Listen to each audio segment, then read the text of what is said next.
Hello, my name is Chris, and today I want to talk a bit about depression and my own personal experiences with depression, stretching back way years ago into my teenage years. This is not something that I normally talk about. Most of my YouTube videos are about quitting smoking and dealing with addiction. But I was speaking to a friend a couple of days ago about their experiences with depression, and it's something I want to talk about in future videos. So I thought today I would make this video and share my own personal journey with you, so that later on in the line when I come to make other videos I can talk about depression and I'm not just some random guy on YouTube who doesn't know what he's talking about. It's so that I can point to this video and say, look, I've been there, I've lived it, I know what you're going through, or at least to some extent I know what you're going through. Let's get through it together. Now, when I started planning this video, I thought I'll jot a couple of notes down to sort of gather my thoughts. I ended up writing this 10-page essay that was like basically my whole life story. So what I'm going to do is I'm actually going to split this video up into two parts, otherwise we will be here all day. I'll do my first part today, I will share the second part of this video tomorrow. That's the introduction out of the way. If you're ready, this is my own personal depression story. Let's get to it. So, in order to tell you about my complete history with depression, I need to take you all the way back to my childhood, which, and there is no easy way to say this, was awful. I was bullied all the way from preschool, nursery school, being 3, 4, 5 years old, right up to mid to late teens when I was 14, 15, 16. You know, I was beaten up, called names, had things thrown at me, you know, I had all kinds of terrible pranks played on me. It was just, there was nothing good about it. So I became quite withdrawn and ended up spending a lot of time by myself. The positive aspect of that is that I ended up, you know, spending time by myself. I would write stories, draw pictures, play music, all things that would eventually shape the kind of careers I would go into as an adult. The negative aspect of that is that because I spent so much time by myself as an adult, I find it very difficult to connect with people. I'm great connecting with you now, and I've had some wonderful conversations with people as a result of the YouTube videos that I've made in the past. But sometimes I go out there into the wider world and I find it really difficult. But I want to focus on the positive aspect, in that, yes, I spent a lot of time by myself, but it shaped my future careers. You know, so there was a positive to come with that. And if there is any one message that I want to get across in this video, it's that there is always something positive to come out of every negative experience. There is always a bit of light to come out of every period of darkness. Even if, as has been the case with me, I don't always recognise it at the time. Now, there's something else I need to tell you, is that I don't share this in that I'm blaming the people who bullied me as a child. I'm not. I've long since forgiven them. In my head, they will always be children. That's where they peaked. I have grown. I am a different person. I have nothing in common with the young child that was bullied years ago. So I've forgiven them. I just mention it because we'll start to see patterns in my journey, and this was one of them, that I started with this traumatic experience that followed me all the way through childhood up until I was 14, maybe 15, 16, when I started to make a couple of new friends. I'd had friends, you know, even at the worst of my bullying. I wasn't the loneliest boy in the world, but I did spend more time on my own. But as I got a bit older into my teenage years, I made new friends. We kind of bonded over heavy metal music, rock music, whatever. The more time I spent with these people, the more the bullies just tended to leave me alone. So I became free. You know, that experience was behind me. I went on, I passed my GCSE exams at high school. It was over. Hurrah, fantastic. That horrible experience was over. Something good had come out of it. I had my whole life ahead of me now. And then bang, the first experience that I had with depression. Now I have to tell you that at the time I had no idea that this was depression. What happened was, a few weeks after finishing my exams, I was due to start sixth form college in September. I went with my family on holiday. I think it was Portugal, it doesn't really matter. And we stayed in this apartment. And remember, I'm 16 years old at this time, and I'm in this, for some reason, I'm in this apartment on my own. And the apartment had a balcony, and I remember looking over this balcony and going, if I just threw myself off this balcony now, I would die, and it will all be over. There will be no more pain, there will be no more suffering. I had like this, even though the traumatic experience was over, I had this emptiness. I've always called it the aching void, because that's what it feels like to me. It's like an emptiness that hurts. I've heard other people refer to it as a hole in the soul or something like that. To me it was the aching void. And I just, instead of being so optimistic about the future, I just felt this despair that just seemed to come from nowhere. And it is only now, you know, we're talking like 12, 15 years later, that I've suddenly realised, it's because I just survived that traumatic experience, and now my body was going there, and my brain was going there. So I was stuck with this bout of depression. At the same time, this holiday we were on was an all-inclusive resort, so everything had been paid for, so we didn't have to worry about that. And I discovered something, which was that the people who ran the bars in this hotel, they weren't too fussy about IDing young people when they came for a drink.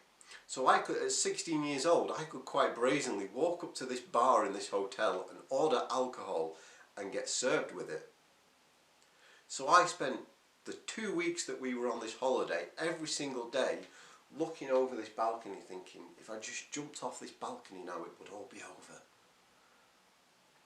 But then instead going out and getting drunk. And I got seriously drunk. This was the start of two patterns that would follow for a lot of time in my adulthood. And the first one was that, as I've said, the depression would come after the traumatic experience, not during. It would come after, when I finally had a chance to take stock and go, oh my God. It would also come before a period of good times, but I'll get to that later. The second pattern was that I would mask this emptiness, this pain, this despair with alcohol, and I did that for the better part of 12 years. I made another video called 5 Years Sober, My Confession. I'll put the little thing up there so you can click that if you want to watch that, sorry. But that was basically the pattern. Feel terrible, drink alcohol. Great success, right? Not exactly. So that was my first experience with depression, this wanting to kill myself and drinking instead. But as I was to find out, things would only tend to get worse and worse as the years went on. As all summers tend to do, this one passed. And I started sixth form college in the September of the year 2000. As I said, I've always noticed that after a period of depression, something good does happen. And I found that as I got older, the depression would get worse, but the positives that would come from them would get better. So I started very slightly, I had a small bout of depression, and then a small period of good times where I got to college, I got the qualifications that I needed, studied interesting subjects, and had some good experiences along the way. However, starting a new college, I mixed with new friends, only with the benefit of hindsight do I realise they weren't really friends at all. Not in the way that I know friends to be now. They were just more bullies, but in disguise. And I couldn't really see that at the time, because I was like, well, I've left school, I've put the bullying behind me. And plus, you know, we were getting into 17, 18 years old now. Surely bullying doesn't exist at this age. But it did. I was always the butt of jokes, not just banter among friends, like harsh jokes, cruel pranks. You know, I was always, you know, the one made to feel like crap. So, you know, I put up with that a lot through college. And then when I left college, the drinking that had been okay up to this, apart from getting drunk, you know, at the worst of when my depression started, drinking had just been normal teenage drink, or sort of late teenage drinking, until I left college and the brakes came off, and I spent about 2 years in the wilderness. Basically, it was sex, drugs and rock and roll. I say drugs, I mean my drugs of choice were alcohol and nicotine. The strongest drug I've ever tried was pot, and that was like 3 times in my whole life, and I didn't really enjoy it. So it was chaos, debauchery. I was trying to live this rock and roll lifestyle just to mask the pain that I felt, just to fill the aching void that was getting bigger, that was starting to consume me. I was drinking so much and involving myself in this lifestyle to distract myself from how lousy I felt and how low my self-esteem was. Like I say, I don't blame people who bullied me. I don't blame anybody else for the way my life has turned out. But I have to say this, I don't care who you are. If you spend your entire life with other people, whether it's bullies or family members, which in my case it was both sometimes, you know, or whoever it may be, telling you that you are stupid. If you spend your whole life surrounded by people who tell you you are bad, you are weak, you are poison, you are this, you are that. If that many people tell you that many times, you are going to start believing it, and I believed it, and I carried it with me everywhere. This feeling that Chris was stupid, that Chris was ugly, that Chris was bad, that Chris didn't deserve to be happy. I carried this everywhere, so I drank to mask that, to forget about that. I carried it everywhere until I met a girl. And this girl would change things for me in so many ways. And it was really the start of me leaving that behind and becoming an adult. I loved this woman more than I was able to express. I didn't love myself. I didn't even like myself. So trying to express to another human being how much I loved them was impossible. But I tried my best. I tried because I loved her and I loved what she represented, which was a brand new start. It was a shift in my life. It was no longer chaos, misery, debauchery, sex, drugs and rock and roll, which, as exciting as that may sound when I say those 3 words together, was not exciting. She represented a future, happiness, and we were happy. We moved in together. We got married. We had a beautiful wedding at a nice country home, and everyone was there. It was an amazing day. We bought a house together. We were even talking about children. I remember I had these names in my head. I wanted a little girl called Olivia and a little boy called Jonathan. I don't know where those names came from. I always remember that. It was the start of something beautiful and happy. And I even stopped drinking as often. I wasn't perfect. By this time, the disease of my alcoholism was getting hold of me. And sometimes I did drink, and when I drank, it was like this demon possessed me, and I became just this horrible human being. But I so badly wanted to keep what I had with this girl that I didn't drink as often, and I tried to focus on being with her, on being happy, on our future, our bright, beautiful future. I was so excited about it. The past was behind me, the misery was behind me, the chaos, the debauchery, the despair was behind me. Ahead lay happiness, lay peace, lay everything anyone could possibly want from a future. I was so excited, we were going to do it. And then bang! The second wave of depression. This time worse than the first. My wife came home from work one day to find me sitting fully clothed in an empty bathtub, crying my eyes out. And she said, "What's wrong?" And tears streaming down my face. I'm like, I don't know what's wrong. And that was the truth. That was the 100% truth. I didn't know what was wrong. I just knew that there was this aching void consuming me. That there was this despair that I just felt like I couldn't go on. All the colour had drained from my life.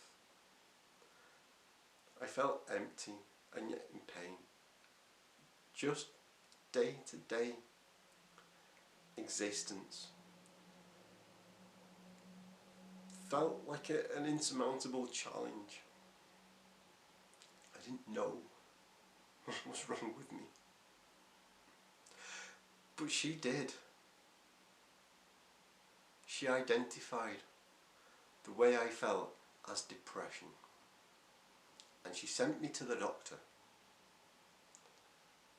That was the first time in my life that I ever associated the word depression with how I felt.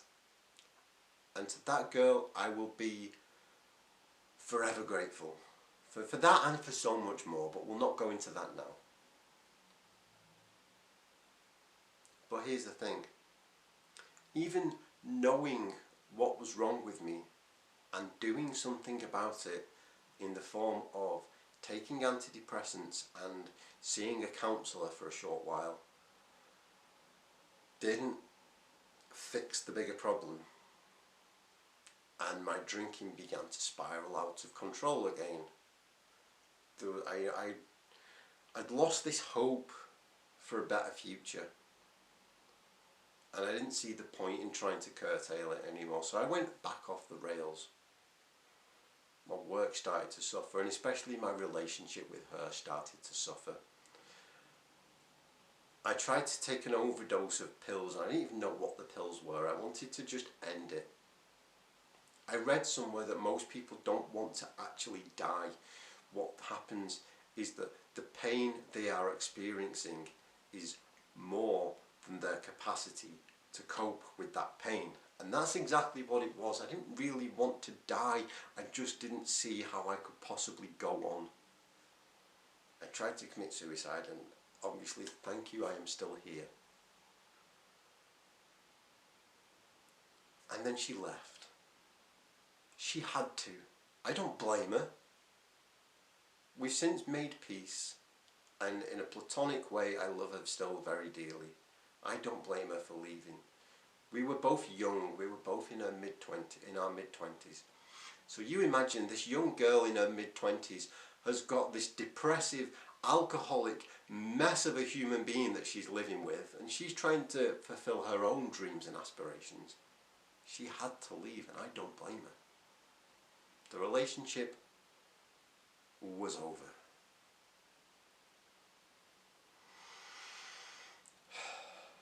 The next 18 months for me were a blur. I would love to tell you that my depression lifted, hallelujah, I've been getting better ever since. That wasn't the case. The next 18 months for me were a blur of drink and depression and misery, and trying to make some semblance of sense out of what the hell I was doing with my life, where I was going, why I was still here and why I wasn't dead.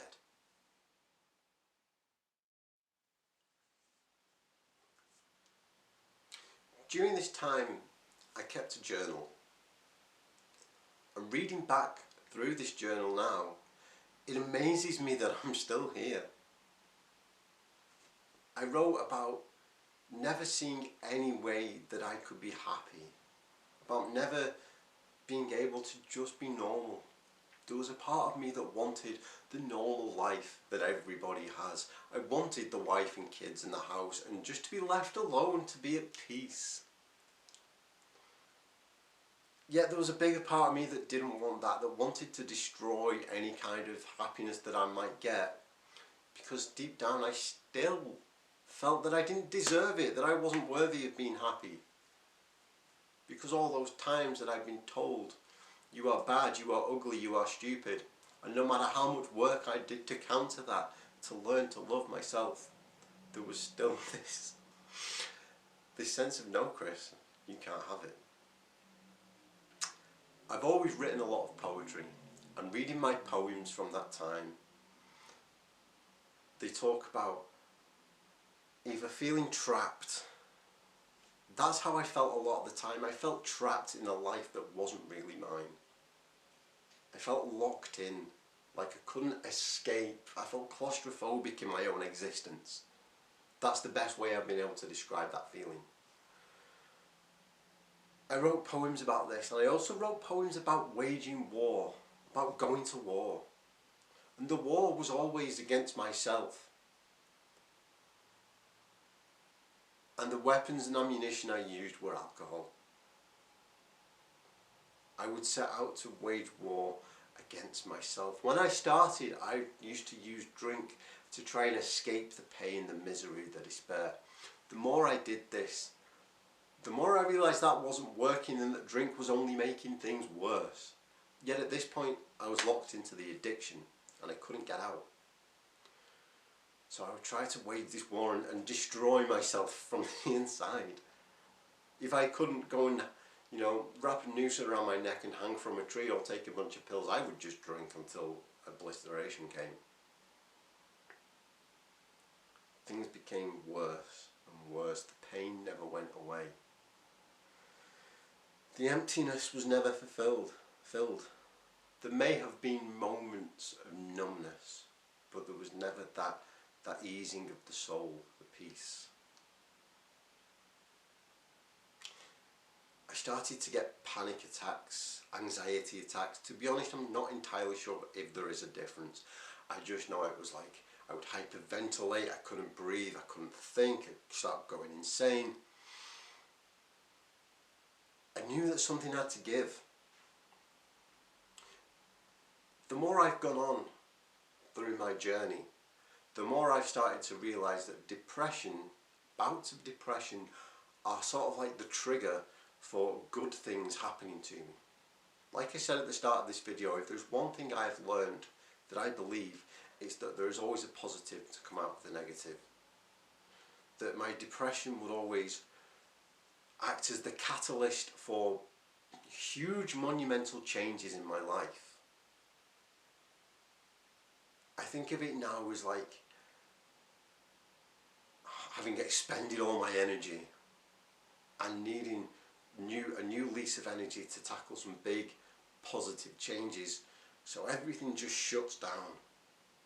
There's lethargy. The main characteristic of my depression, apart from the mental side, the physical side, is that I'm always tired. I have no motivation to do anything.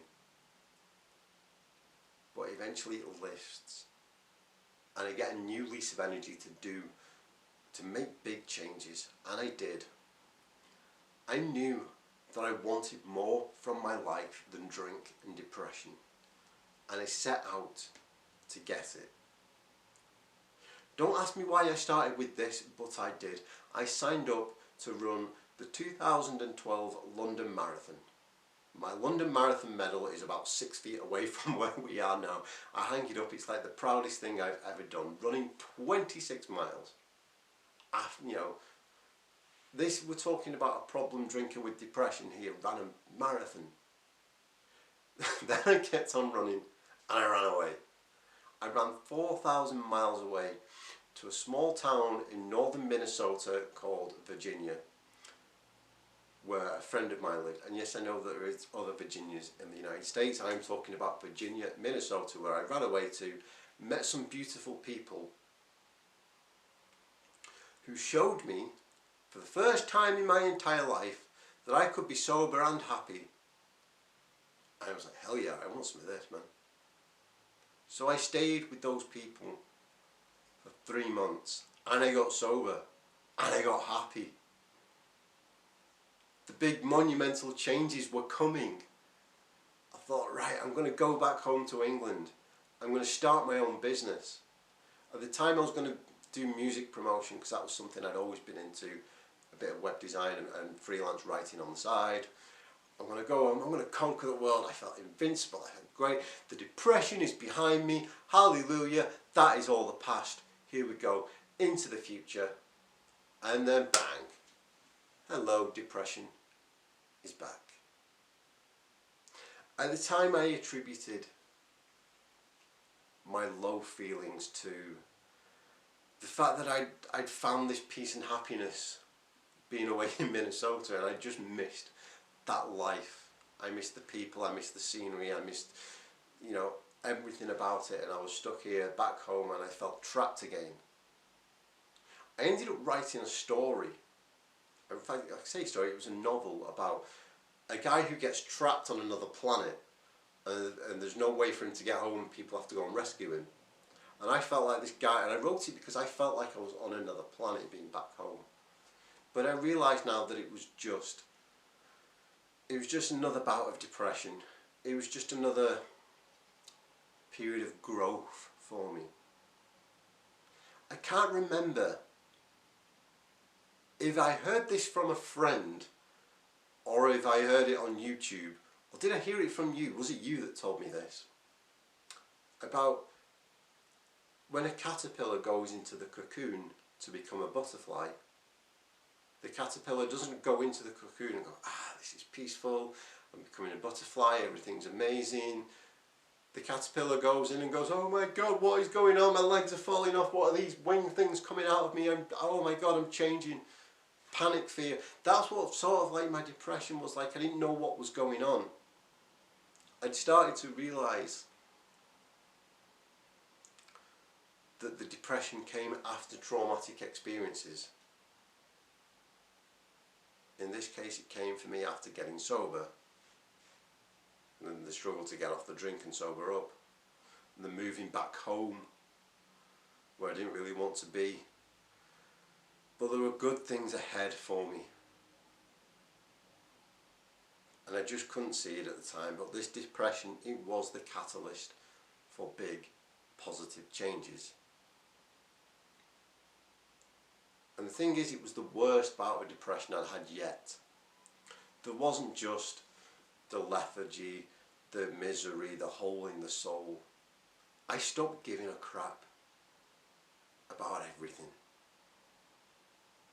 I stopped taking care of myself. I stopped giving a damn about my appearance. My hygiene went down the toilet. I lost hope. I had nothing to look forward to. So naturally I started drinking again. And the drinking intensified the feelings of depression.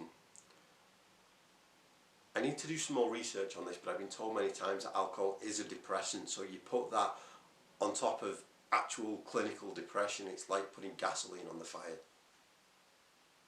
And it's got worse and worse and worse. I was back living with my parents at this time in a little tiny box room, and my relationships with them were strained.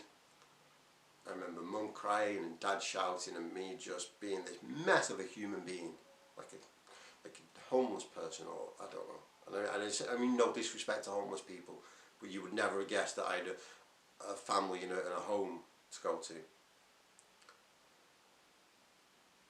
One day I went out for a drink, and I may have shared this, I made the video when I was 5 years sober, I may have shared this then. I had this moment, like this spiritual moment. It's only now that I come to realise it was a spiritual moment for me, where I felt miserable and desperate and riddled with anxiety and fear and couldn't talk to anyone. And I was drinking. And I thought of these people that I'd met in Virginia, Minnesota, who were sober and happy. And I wanted what they had. They came to me like an apparition. I could see that it wasn't just thoughts, I could see them. I wanted to be with them. I ran home.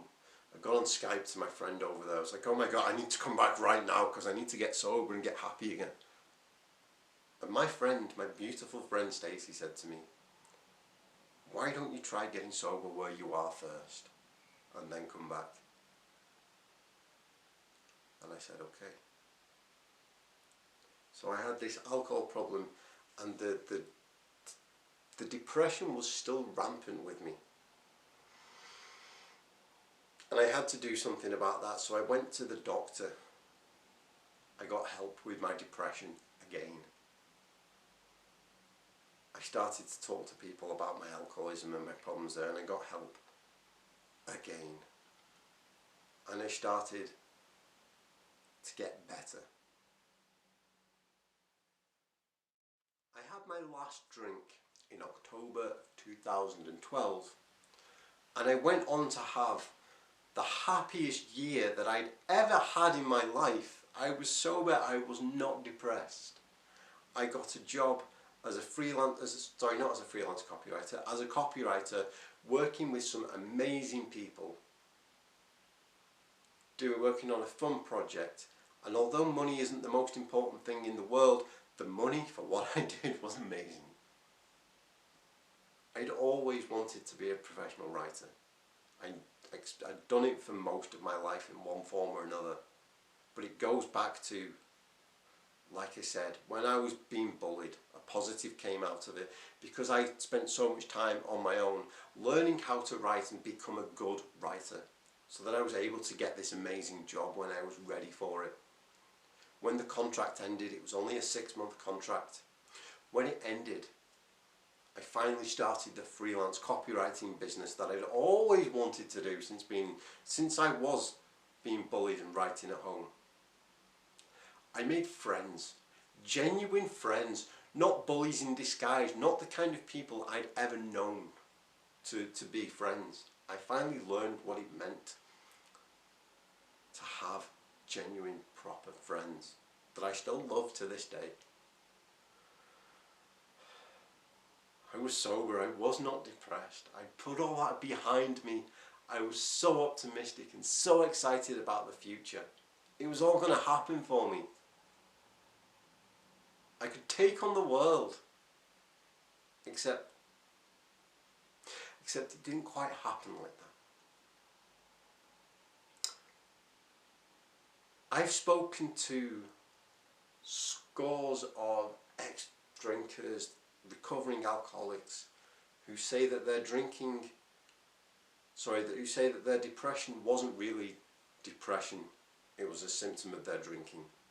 That once they stopped drinking, they stopped being depressed and lived happily ever after. To them, if I wore a hat, I would tip it off to you. Nobody should have to go through depression, and you've stopped drinking and now you're magically cured. Amazing. That was not my experience.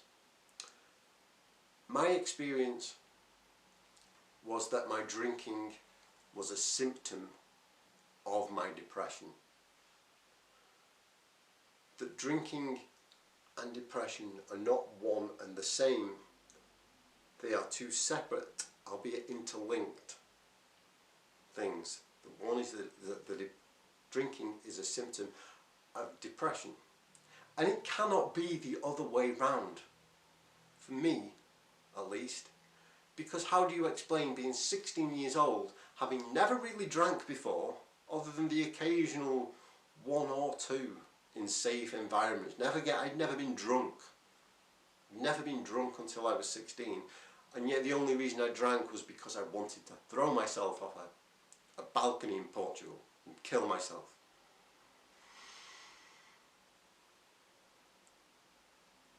So just because I tackled the drink problem, I hadn't yet tackled the depression, and it came back. And this time it was harder to deal with because I couldn't run away and hide in drink. This time I had to face depression sober. And that was the hard part. But look, today I've talked to you enough. I said at the beginning I was going to split this into 2 videos, and that's what I'm going to do. Today I've shared with you my experiences of coming to understand my depression and how I hid it and tried to run away from it in drink. Tomorrow, in my next video, I will share with you how I came to deal with my depression without hiding it in drink, and what I've learned from dealing with my depression and facing it head on and becoming an even better person out of the depression than when I went in. So today I just want to say thank you for watching. If you are struggling in any way, reach out to someone, and please know that there is a way out, and that suicide and alcohol and drugs and self-harm are not it. That there is something beautiful in your future. Thank you again for watching. I'll see you next time.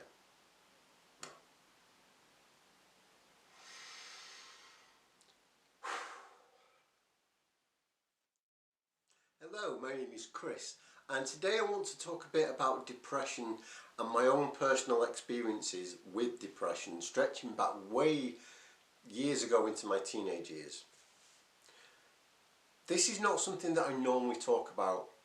Most of my YouTube videos are about quitting smoking and dealing with addiction.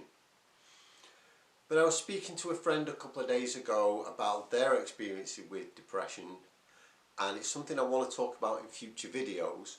So I thought today I would make this video and